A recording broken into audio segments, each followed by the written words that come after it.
Have you ever been in a relationship where everything starts off beautiful, like you're so much in love and the passion is there and there's so much energy and you're feeling so good, so excited about everything.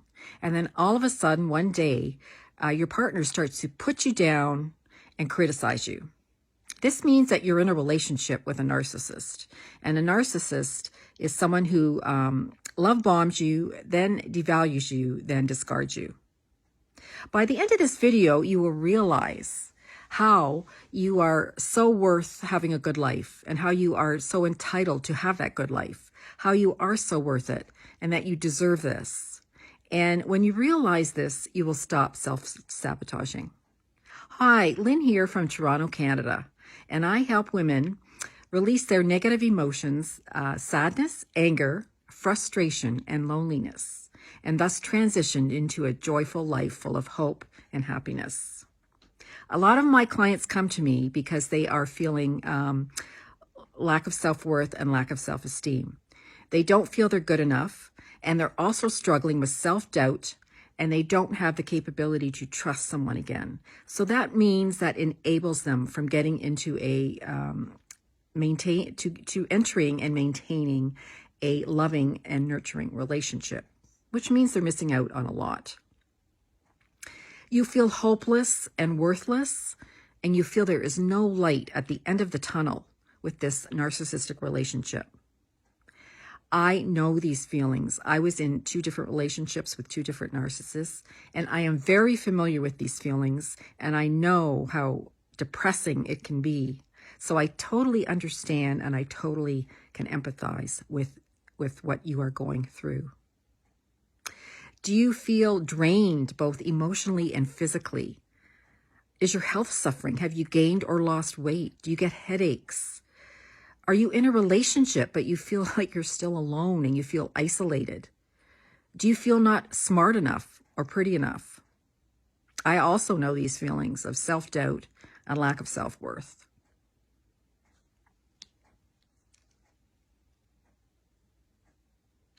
When you're in a relationship with a narcissist, you know there's something wrong and you know you are being abused, but for some reason you just don't leave because you feel addicted to this person and you don't want to lose this relationship. So it's just a weird feeling. You know you're being abused, but you don't leave. When you're in a close relationship with a toxic person, they suck the life out of you. They suck the goodness, and you lose your sense of self. You lose what you stand for and what you believe in, and you feel you're losing your passions, your interests, and just life in general. You just feel like everything's just fading away. You feel like the life force is being sucked out of you. And when you try to move forward and you get motivated to try to move ahead, you only get pushed back into that feeling of defeat and I can't move forward. And it makes you feel like hopeless, like there is no hope to get out of this. There is no light at the end of the tunnel. One step you can take to help you to start to heal and to help you to feel better is just to practice self-care. Go for that body massage. Go for that manicure, pedicure. Go get that special haircut you've always wanted. Yes, it's only one step, but it's an important step, and it will take you closer to that healing and to that end of the tunnel. It will take you one step closer. I had a client, Susan, back in September 2018, and Susan had just got a divorce from her narcissist husband, and he had many skeletons and flaws in the closet, and this led her to feeling suicidal, having suicidal thoughts.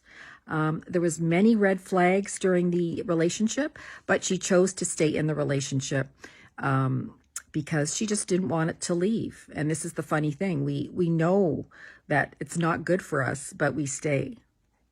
He was very manipulative, and they had a business together. And he started collecting credit cards and putting them up to the limit. And then he wanted her to start cheating their customers financially. And she said, "This is the end. I will never do this. I will never do something like that. This goes against my morals." So when she denied to do what he wanted her to do, he accused her of, he said, "You're always criticizing me and I have to walk on eggshells when I'm around you." What he was doing was he was projecting and scapegoating his negative behavior onto her. And this is what narcissists do.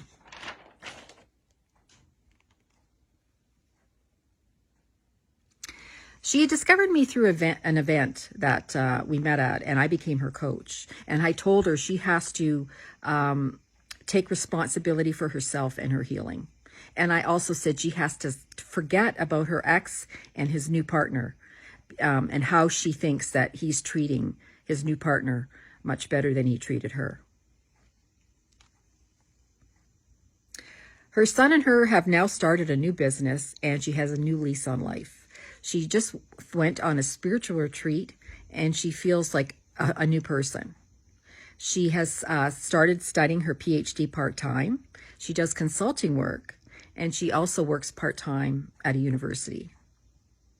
She feels in a very short time she will have her full self back, and she will be fully functioning and leading a fully joyful life.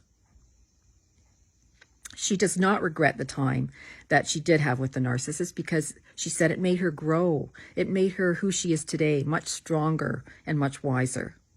She's glad that she took my coaching program that helped her to come from that feeling of negativity and hopelessness to having joy and hope and control. And she feels in control of her life and in control of the direction she's taking in her life.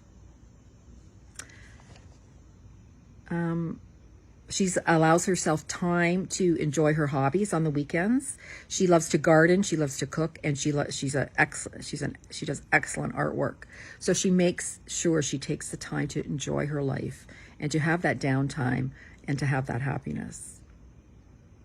So the message Susan sends out is that what you have to do when you're healing from a narcissistic relationship is you have to release these deep negative emotions, and then you have to come up into a higher level of consciousness.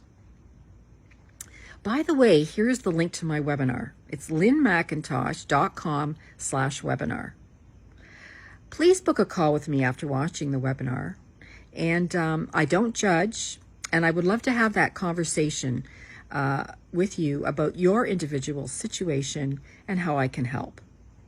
So when you like to take that soil that is old and dry and full of clay and full of rocks, and don't you want to just get rid of that old soil and bring in the new soil, the fresh, rich, dark soil that is full of nutrients, and plant your seeds in this fresh soil? What are your comments? Please leave some comments below. I'd love to know what you think. So again, here is the link to my webinar. It's lynnmcintosh.com/webinar. So I've enjoyed making this video, and I hope you've enjoyed watching this video as much as I've enjoyed making it. And if you know of anyone who's suffering from narcissistic abuse, please share this video with them. They could, if any of this could resonate with them, I'd love to help them also.